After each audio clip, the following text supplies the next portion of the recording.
Start electronic media print media మిత్రులందరికీ కూడా పేరు పేరున నా హృదయపూర్వక నమస్కారాలు.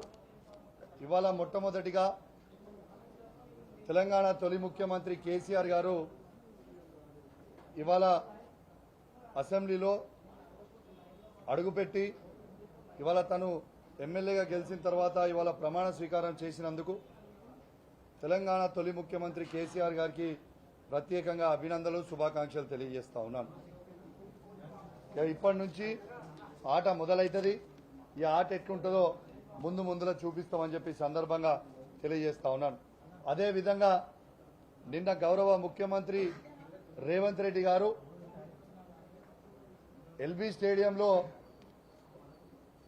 6,596 ఉద్యోగాలని ఏవైతే తెలంగాణ తొలి ముఖ్యమంత్రి కేసీఆర్ గారు నియమించినరో పోయిన డిసెంబర్లో, ఈ డిసెంబర్ కాకుండా పోయిన డిసెంబర్లో నోటిఫికేషన్లు ఇచ్చి ఎగ్జామ్ రాసి పత్రాలన్నీ తయారు చేసి అన్నీ చేసుకొని అది ఎలక్షన్ కోడ్ వచ్చడం వల్ల మనం అప్పుడు రిలీజ్ చేయలేకపోతే కేసీఆర్ గారు ఇచ్చింది తీసుకుపోయి ఏదో నువ్వు ఇచ్చినట్టు సినిమా బిల్డప్ ఇస్తే నీకు సిగ్గు శరము అనిపిస్తలేదా అని చెప్పి నేను గౌరవ ముఖ్యమంత్రి గారు నేను అడుగుతా ఉన్నాను. నీకు దమ్ముంటే ధైర్యం ఉంటే నువ్వు మాట మీద ఉంటా అని పదే పదే చెప్తా ఉన్నావు కదా, నువ్వు మాట మీద ఉండుంటే ఇగో ఇది వీళ్ళు 6 గ్యారెంటీలు ఇచ్చిన ఇది ఇలా ఫిబ్రవరి 1కి గ్రూప్ నోటిఫికేషన్లు ఇస్తామని, ఇలా గ్రూప్ 1 నోటిఫికేషన్లు ఇస్తామని చెప్పిరు మీరు ఎన్నికలలో. ఇలా మర్చిపోయినట్టున్నావు. ఇవాళ ఫిబ్రవరి 1 మరి ఇప్పటిదాకా మీరు ఎందుకు ఇవాళ నోటిఫికేషన్లు విడుదల చేయలేదని చెప్పి నేను అడుగుతా ఉన్నాను. అన్నీ కూడా ఈ 6 గ్యారంటీలని మాటలు తప్పే ప్రయత్నంలో ఉన్నాడు తప్పితే దాన్ని ఏదో చేద్దాము అనే ఒక ఉద్దేశంలో లేడు. నిన్న ఏమంటాడు, ప్రెస్ మీట్ పెట్టి పార్లమెంట్ ఎలక్షన్లలో మీరు కాంగ్రెస్ పార్టీని గెలిపిస్తేనే ఈ 6 గ్యారంటీలు అంటా ఉన్నాడు. మరి నువ్వు ఆ మాట ఈ అసెంబ్లీ ఎన్నికలలో చెప్పలేదే, ఎన్నికల గెలవంగానే చేస్తా అన్నావు కదా. ఇవాళ నేను ఇంకోటి కూడా చెప్తా ఉన్నాను. ఇవాళ అబద్దాల పునాది మీద ఈ ప్రభుత్వాన్ని ఏర్పాటు చేసిన రేవంత్ రెడ్డి గారు ఒక్కసారి మీకు దీనికి నేను మొన్న కూడా ప్రెస్ మీట్ పెడితే మీరు జవాబు చెప్పలే, ఇవాళ కూడా జవాబు చెప్పాలి. మళ్ళా ఇగోండి ఇది ఇప్పుడు ఇలా వెబ్సైట్ నుంచి తీస్తే మీకు వస్తుంది. ఇది ఫైనాన్స్ డిపార్ట్మెంట్ నుంచి తీసుకున్న క్యాలెండర్. ఇది దేంది, ఇలా జాబ్ క్యాలెండర్ మేము ఇయ్యలేదు జాబులు ఇయ్యలేదని పదే పదే ఈ ముఖ్యమంత్రి గారు చెప్పిండ్రు. ఈ ముఖ్యమంత్రి గారిని నేను సూటిగా అడుగుతా ఉన్నాను. మీరు జనవరి 4th నాడున మీరు చెప్తా ఉన్నారు కదా, ఉద్యోగాలకి మేము ఉద్యోగస్తులకి జనవరి 4th రోజు మేము శాలరీ వేసేసినాం, 4th రోజే వేసినామని చెప్తా ఉన్నారు కదా. మరి ఇప్పటిదాకా మీరు జవాబు ఎందుకు చెప్పలేదు? మరి ఈ 1,60,083 మందికి మీరు శాలరీస్ వేసిండ్రా వేయలేదా? దీనికి గౌరవ ముఖ్యమంత్రి రేవంత్ రెడ్డి గారు జవాబు చెప్పాలి. ఎందుకంటే మేము ఉద్యోగాలు ఇవ్వలే అని పదే పదే చెప్పారు కదా. మరి ఈ 1,60,083 ఉద్యోగాలు మేము ఇచ్చినలోకి మీరు వేసినట్టు ఈ దీంట్లో వస్తూ ఉంది. మీ ఫైనాన్స్ డిపార్ట్మెంట్ నుంచి ఖైదం తీసుకొచ్చి చూపిస్తా ఉన్నాను. మరి మీరు వేసిండ్రా ఇయ్యలేదా? మీరు వేసి ఉంటే మరి మేము ఈ ఉద్యోగాలు ఇచ్చినట్ట ఇయ్యనట్ట? ఇవాళ నిన్న ఇచ్చిన 6,596 ఉద్యోగాలు కూడా ఇగోండి కేసీఆర్ గారు ఆ రోజు number of direct recruitment vacancies permitted 2,32,308, number of vacancies notified 2,02,735, selection process completed 1,60,083, selection under process 42,652.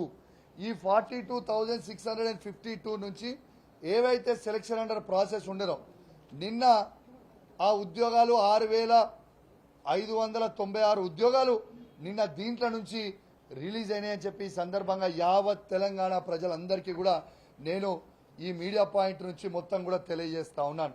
పదే పదే హరీష్ రావు గారి మీద, కేసీఆర్ గారి మీద మీరు మాట్లాడుతూ ఉన్నారు. నేను ఒకటే అడుగుతున్నా ఈ ముఖ్యమంత్రి గారికి, అసలు నీకు హరీష్ రావుకి కంపారిజన్ ఉందా? ఇలా హరీష్ రావు గారు పొద్దున 6 గంటలు లేస్తే రాత్రి 2 గంటల వరకు నిత్యం పబ్లిక్ సమస్యలలో జనం మధ్యలో ఉండే వ్యక్తి. ఆయనకి నీకు కంపారిజనా? అసలు సిగ్గుచేటుగా భావిస్తా ఉన్నాను నేను. ఇవాళ మీరు కాంగ్రెస్ పార్టీ అధ్యక్షుడు ఉన్నప్పుడే మీరు ఎవరు మనిషికి దొరికేటోళ్ళు కాదు. ఇవాళ మీరు ముఖ్యమంత్రి అయినాక కూడా ఎవరికి దొరుకుతలేరు.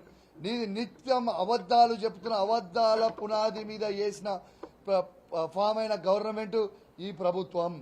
ఇవాళ ఒక్కటే ఆలోచన చేయండి, ఏమని చెప్పిండండి రేవంత్ రెడ్డి గారు?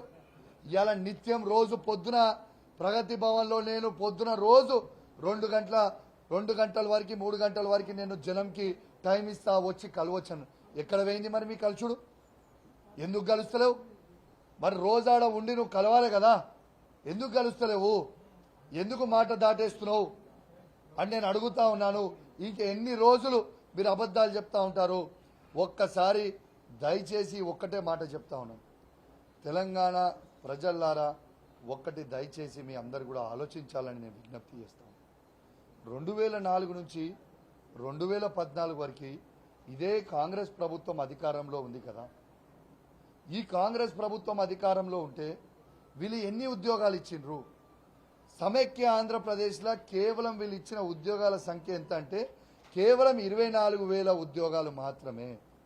దాంట్లో 42% తెలంగాణ కంటే కేవలం 10,000 ఉద్యోగాలు మాత్రమే వాళ్ళు ఉన్న 10 సంవత్సరాలలో ఇవాళ తెలంగాణకి ఇచ్చింది ఉద్యోగాలని.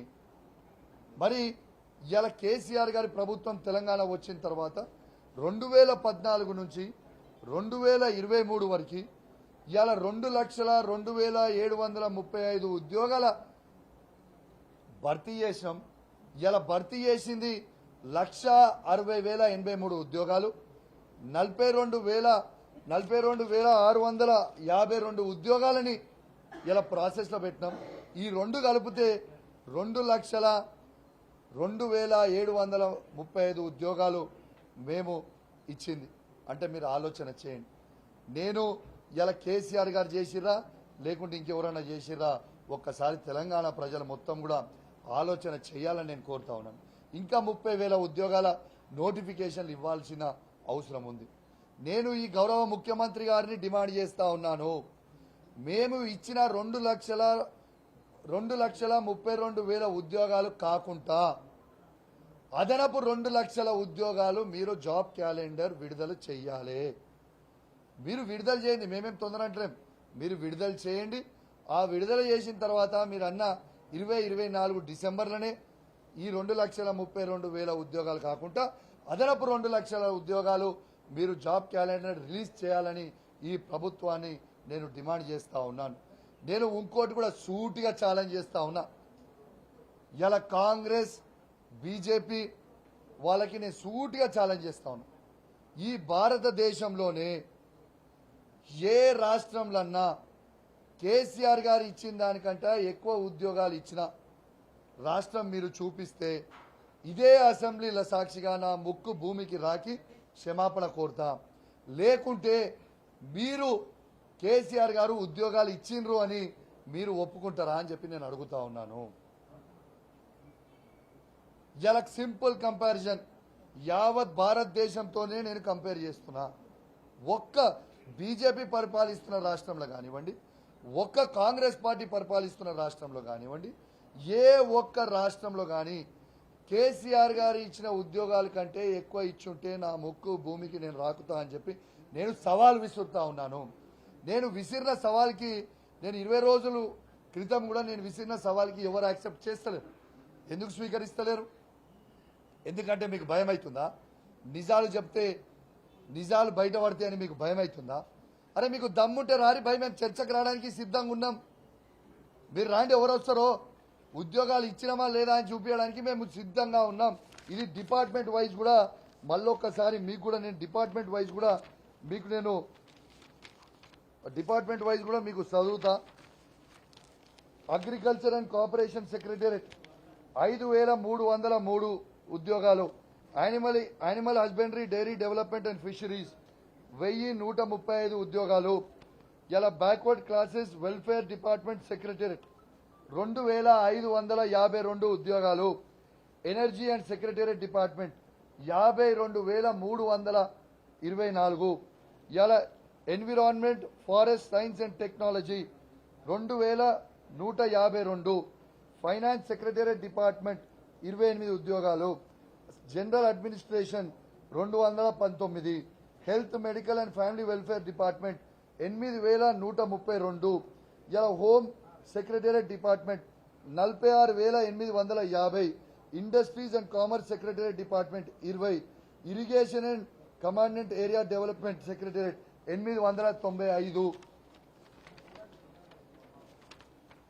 Labour employment 55, law department 12, minorities welfare department 3745, municipal administration and urban development 1957, Panchayat Raj and rural development 10,763, planning secretariat department 474, revenue department 3,543, scheduled cost development 3,770, secondary education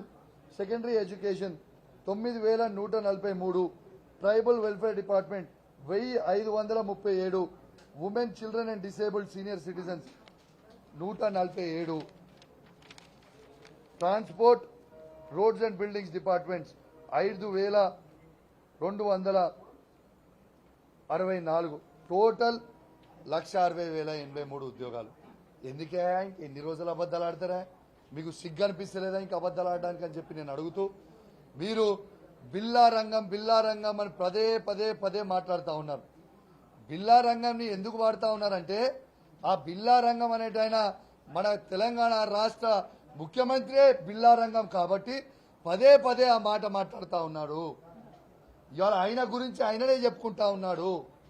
ఇవాళ నీకు ప్రజలు అధికారం ఇచ్చిర్రు, నువ్వు ప్రజలకి ఏం చేస్తావో చెప్పు, కానీ నీ నోటు ఎటువంటి వారేసుకుంటే ప్రజలందరూ కూడా చూస్తూ ఉన్నారు, గమనిస్తూ ఉన్నారు. ఖచ్చితంగా ఈ వచ్చే పార్లమెంట్ ఎలక్షన్లలో నీకు బుద్ధి చెప్తారు. నువ్వు ఇట్లాంటి మాటలు మాట్లాడితే నీకు బుద్ధి చెప్తారు. అసలు నీకు సిగ్గు శరం ఉందా అని అడుగుతా ఉన్నాయి ముఖ్యమంత్రి ఏమంటాడే, కేసీఆర్ గారు కొనరి ఊపిరితోని ఉన్నారు, కాంగ్రెస్ కార్యకర్తలకు అప్పచెప్తున్న గొంతు విసికి చంపండి అని అంటారు. అట్లాంటి మాటలు మాట్లాడొచ్చా ఒక రాష్ట్ర ముఖ్యమంత్రి? ఇలా కేసీఆర్ గారిని తెలంగాణ తెచ్చిండు కాబట్టి చంపమంటున్నావా? ఇలా కేసీఆర్ గారు రైతులకి రైతు బంధు ఇచ్చినందుకు చంపమంటున్నావా? కేసీఆర్ గారు ప్రతి ఎకరానికి నీళ్లు ఇచ్చినందుకు చంపమంటున్నావా? కేసీఆర్ గారు ప్రతి ఎకరానికి కరెంట్ ఇచ్చినందుకు చంపమంటున్నాం? కేసీఆర్ గారు ప్రతి ఆడబిడ్డకి కళ్యాణ లక్ష్మి ఇచ్చినందుకు చంపమంటున్నాం? కేసీఆర్ కిట్లు ఇచ్చినందుకు చంపమంటున్నాం? కేసీఆర్ గారు మీ కాంగ్రెస్ ప్రభుత్వం 200 రూపాయల పెన్షన్ ఇస్తున్నప్పుడు 2,000 రూపాయలకి పెంచినందుకు చంపమంటున్నాం? మీ కాంగ్రెస్ ప్రభుత్వం ఉన్నప్పుడు 500 రూపాయల వికలాంగుల పెన్షన్ ఇచ్చినందుకు మీరు ఇస్తున్న సందర్భంలో కేసీఆర్ గారు 4,000 రూపాయలు చేసినందుకు చంపమంటున్నాం? దేనికోసం చంపమంటున్నాం కేసీఆర్ గారిని ఈ అతిపెద్ద కాళేశ్వరం ప్రాజెక్ట్ కట్టినందుకు చంపమంటున్నాం? ఇలా మిషన్ భగీరథ ద్వారా నీళ్ళు ఇచ్చినందుకు చంపమంటున్నాం? ఇదేం పద్ధతయా? ఒక ముఖ్యమంత్రి ఉన్నావు, ఒక ముఖ్యమంత్రి లాగా వివరిస్తే బాగుంటుంది. ఒక రౌడీగా, ఒక చిల్లర్ గన్లాగా వివరించడం మానేయి. దయచేసి తెలంగాణ ప్రజలందరూ కూడా మీరు హామీలు ఇచ్చిన ఈ 6 గ్యారెంటీలు అమలు చేస్తారని కోరుకుంటున్నారు. ఎంతసేపు కేసీఆర్ గారు చేసింది పంచి చూపించుకుంటూ నేను చేస్తున్నా అని చెప్తున్నాం. ఏడ చేసినావు ఆయన? ఇలా మేము అంటే అన్నవన్నమని విలిచిపడతారు. ఇలా ఎన్నికలు అవుతున్నప్పుడు వాళ్ళు చెప్పలేదా? December 9కి మేము 2 లక్షల రూపాయలు రుణమాఫీ చేస్తాం, రుణాలు తీసుకునే వాళ్ళు ఉంటే రుణాలు ఇవ్వండి, తీసుకోండి, మేము చేస్తామని చెప్పింది మీరు కాదా? ఇలా రైతు బంధు ఎకరానికి 10,000 రూపాయలు ఇస్తామన్నది మీరు కాదా? 15,000 రూపాయలు మీరు ఇస్తామన్నది ఎకరానికి మీరు కాదా? ఇలా 200 యూనిట్లు వారికి ఫ్రీ కరెంట్ ఇస్తా అన్నది మీరు కాదా? ఎందుకు మీరు ఇవన్నీ చేస్తలేరు కానీ మా మీద విరిచిపడుతున్నారు? ఇంకొకటి కూడా ఇలా ఈ మీడియా పాయింట్ నుంచి యావత్ తెలంగాణ ప్రజల్ని నేను కూడా కోరుతా ఉన్నాను, దయచేసి ఎవ్వరు కూడా 200 యూనిట్ల వరకు ఉన్న వాళ్ళందరూ కూడా ఎవ్వరు కూడా కరెంటు బిల్లు కట్టకండి. కరెంటు బిల్లు ఎవరైనా కట్టమని అధికారులు మీ దగ్గరికి వస్తే ఇలా గౌరవ ముఖ్యమంత్రి రేవంత్ రెడ్డి గారు మాట్లాడిన వీడియో మీరు చూపియండి, గౌరవ మంత్రి గారు కోమటిరెడ్డి వెంకటరెడ్డి గారు మాట్లాడిన వీడియో మీరు చూపియండి. ఎవ్వరు కూడా 200 యూనిట్ల వరకు వాడిన వాళ్ళు కరెంటు బిల్లు కట్టకండి అని చెప్పి ఈ సందర్భంగా తెలియజేస్తూ ఇకనన్నా రేవంత్ రెడ్డి గారు మారాలని కోరుకుంటూ యావత్ తెలంగాణ ప్రజలందరూ కూడా ఇలా మీరు 6 గ్యారెంటీల కోసం ఎదురు చూస్తున్నారని తెలియజేస్తూ సెలవు తీసుకుంటా ఉన్నాను. జై తెలంగాణ.